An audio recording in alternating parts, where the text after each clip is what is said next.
അച്ഛൻ ചെയ്തു വെച്ച ക്യാരക്ടേഴ്സ് ഇപ്പോഴും ആൾക്കാർ മറക്കുന്നില്ല. അതിനെപ്പറ്റി സംസാരിക്കണം എന്ന് പറയുമ്പോൾ തന്നെ അതാണ് ഏറ്റവും വലിയ വിജയം. എന്നെപ്പോലത്തെ ഒരാളിനെ എവിടെ ചെന്നാലും ഇന്നയാളുടെ മകനാന്ന് പറയുമ്പോൾ കിട്ടുന്ന ഒരു പ്രയോറിറ്റി അച്ഛൻ ചെയ്തു വെച്ച ഹാർഡ് വർക്കിൻ്റെ ഫലം തന്നെയാണ്. സിനിമയിൽ എത്രത്തോളം ഞാൻ എത്ര വലിയ ക്യാരക്ടർ ചെയ്താലും അറിയപ്പെടാൻ പോകുന്നതും അറിയപ്പെടാൻ ആഗ്രഹവും ഹരിശ്രീ അശോകൻ്റെ മകൻ എന്നുള്ള രീതി തന്നെയാണ്. അതുകൊണ്ടാണ് അർജുൻ അശോകൻ എന്ന് തന്നെ എഴുതി വെച്ചേക്കണം. അല്ലെങ്കിൽ ചിലവരെ അർജുൻ അശോക് എന്നൊക്കെ വിളിക്കുന്നുണ്ട്. ദുബായ് എന്ന് പറയുമ്പോൾ കൂടുതൽ സ്നേഹം എന്ന് മാത്രമേ പറയാൻ പറ്റുള്ളൂ. കാരണം നാട്ടിൽ ചെല്ലുമ്പോൾ നമ്മളെല്ലാവരും എപ്പോഴും കാണുന്നതാണ്. ദുബായിൽ വരുമ്പോൾ നാട്ടിൽ കിട്ടുന്നതിനെക്കാട്ടും കൂടുതൽ സ്നേഹവും കിട്ടുന്നുണ്ട്. വെച്ചാൽ അത് എടുത്ത് പറയണമെന്ന് വെച്ചാൽ നമ്മൾ കാണാൻ കുറേ നിബന്ധനകളുണ്ടല്ലോ. നമ്മളെപ്പോഴും ദുബായിൽ ഉണ്ടാവണമെന്നില്ല.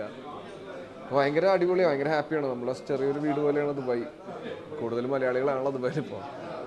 ഷവർമ നല്ല ഷവർമ കിട്ടിയേക്കോളാം.